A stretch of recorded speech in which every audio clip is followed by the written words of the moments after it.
Nos anos 90, a gente tem uma conformação já desse universo, vamos dizer assim, de ONGs, chamadas ONGs AIDS, que se caracterizam basicamente como grupos de autoajuda e apoio aos pacientes, grupos de pressão política intervindo no debate de políticas públicas, uma espécie de vanguarda também para lançar ideias na saúde pública, como a gente viu anteriormente, né, direitos humanos e solidariedade, com aqueles mais afetados e solidariedade na participação intersetorial, e se caracterizam como uma força pública que as próprias instituições sanitárias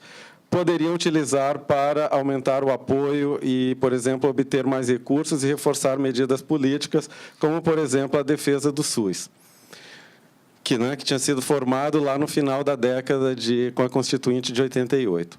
As preocupações básicas são o apoio e defesa daqueles já infectados e a educação preventiva ampla. Para atender esses objetivos, sempre esteve na pauta uma pressão para fornecimento de serviços, não só de saúde, mas também de educação, principalmente por parte do Estado, uma defesa constante dos direitos humanos e uma interação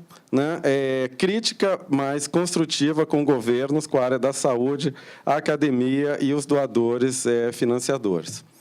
As principais contribuições, aqui eu vou rapidinho em algumas áreas. Na parte de cuidado e apoio, eu acho que uma das grandes contribuições foi em criar algumas formas originais de cuidado e atenção,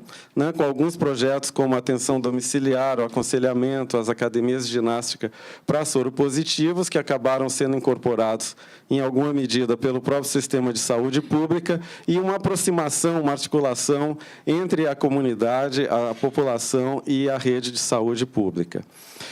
No campo da educação e prevenção, eu acho que a própria promoção de sexo seguro, acho que no campo de direitos humanos, eu acho que articular cultura, saúde e direitos humanos foi uma contribuição que as ONGs fizeram, e aí eu acho que, como exemplo, tem essa própria apropriação de símbolos, por exemplo, da cultura ou da subcultura homossexual, triângulo rosa e o arco-íris, enfim, na mensagem de prevenção, com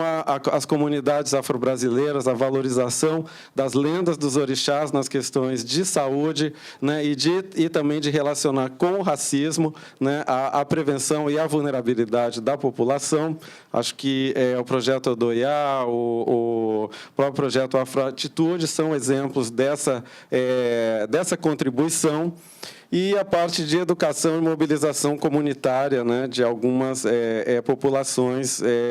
como importante para realizar a prevenção. E acho que, antes de mais nada, a articulação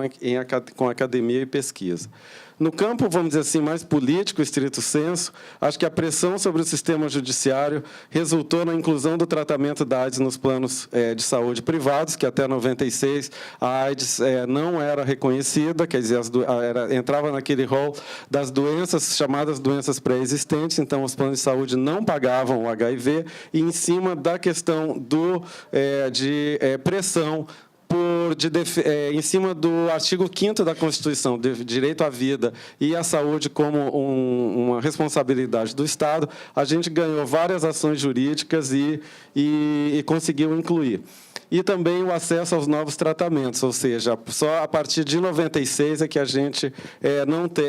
começa, através também de muita pressão política, de mostrar que o medicamento era um direito humano, é que também a gente consegue o chamado acesso universal, do qual mais de 300 mil brasileiros atualmente se beneficiam.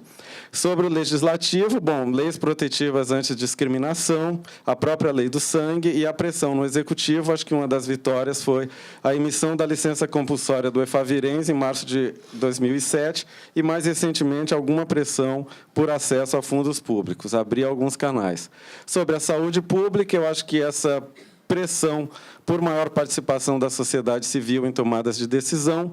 acho que isso chegamos a ser caracterizado, a resposta à AIDS no Brasil, por um tripé, que seria governo, sociedade civil e academia. Esse tripé já se foi na gestão Padilha, mas ele, em algum momento, ele chegou a existir e foi também resultado dessa pressão. E eu acho que a defesa sempre da saúde como um direito humano básico.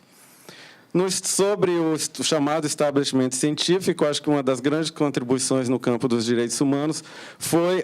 uma pressão para a implementação da Resolução 96, né, e da CONEP, a partir de 96, para uma obediência e exigência de padrões éticos de excelência nos estudos clínicos com AIDS aqui no Brasil. Talvez seja foi uma das grandes contribuições, já que essa questão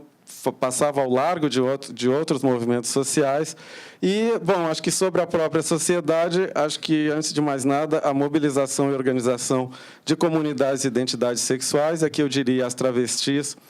principalmente, que se mobilizam e se constituem como um movimento social a partir da AIDS, e de grupos marginalizados, como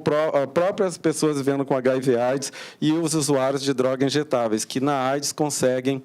se organizar politicamente e se projetar não somente como viciados, mas também como cidadãos, ou não somente como travestis, mas também cidadãos, né? Então, os principais desafios, bom, no campo do financiamento, é o que a gente já viu aqui pela manhã, a burocratização e profissionalização, para seguir a lógica dos financiamentos por projetos de atividades, ela tem sido um golpe violento vamos dizer assim, no potencial político, né, e na própria sustentabilidade das organizações. A ausência cada vez maior do financiamento internacional a partir dos 90, né? Não podemos esquecer o estigma que impede, por exemplo, que empresas privadas não vão financiar AIDS, não vão financiar prostitutas, não vão financiar homossexuais, né? Isso por causa ainda do estigma da AIDS. O burocratismo do Estado, que impõe formas organizativas e administrativas que não refletem as necessidades e realidades das organizações. Acho que o exemplo é o SICONV, que vários aqui conhecem, e as ONGs e redes, e, por causa disso, temos um grande número de ONGs e redes históricas, né, fechando suas portas por falta de recursos. Os desafios políticos, bom, na relação com o Estado, a cooptação de governos e lideranças do próprio movimento que foram trabalhar nos governos, né, isso foi uma perda muito grande para o movimento social, que nós não conseguimos repor essas lideranças, né, que se desfazem dentro do governo. A ausência de marcos legais regulatórios que atendam às necessidades das ONGs. As ONGs, hoje em dia, nessa gestão, são chamadas de incompetentes e que não têm capacidade técnica de gerenciar algo que nem pertence ao universo delas, né, e que possam garantir a sustentabilidade e participação intersetorial com autonomia, né? Antes de mais nada. Já estou terminando na relação dentro da própria sociedade civil. É um desafio para o nosso movimento ultrapassar a tensão entre políticas de identidade e as políticas de solidariedade. Quer dizer, por causa até dessas políticas de financiamento tão fragmentadas, acaba que a competição entre os setores é uma questão que desmobiliza politicamente. O estabelecimento e reforço de alianças com outros movimentos e setores sociais, né, também, quer dizer, a própria excelência da AIDS, vamos dizer assim, de muitas vezes aparecer como uma questão isolada, diminuiu a possibilidade de articular com outros movimentos sociais, né? Esse é um desafio agora, sempre foi, na verdade. A inclusão e politização das inovações no campo da AIDS, eu não vou ter tempo de entrar nessa questão aqui, mas tem as novas tecnologias de prevenção, PEP, PrEP, enfim, toda uma renovação na prevenção que acontece agora. E articulação com a esfera global e internacional. Sendo a AIDS uma pandemia, um problema internacional, qualquer solução local tem que passar, de alguma maneira, com pelo menos uma sintonia com o que passa no campo internacional. E vencer ainda o estigma, né, que obstaculiza o apoio tanto da filantropia privada como até mesmo dentro do governo. Para concluir, da mesma maneira, né, que um contexto mais democrático influenciou, na verdade, foi determinante para a formação e o desenvolvimento da resposta social ao HIV, o movimento social de AIDS também contribuiu para a democratização da sociedade. Eu acho que eu dei alguns exemplos disso, né? E para que essa dinâmica continue e a democracia se reforce, é necessário mais investimento político, né, e financeiro por parte do Estado, da filantropia, na organização da sociedade brasileira e um reconhecimento do nosso lugar na governança desse país.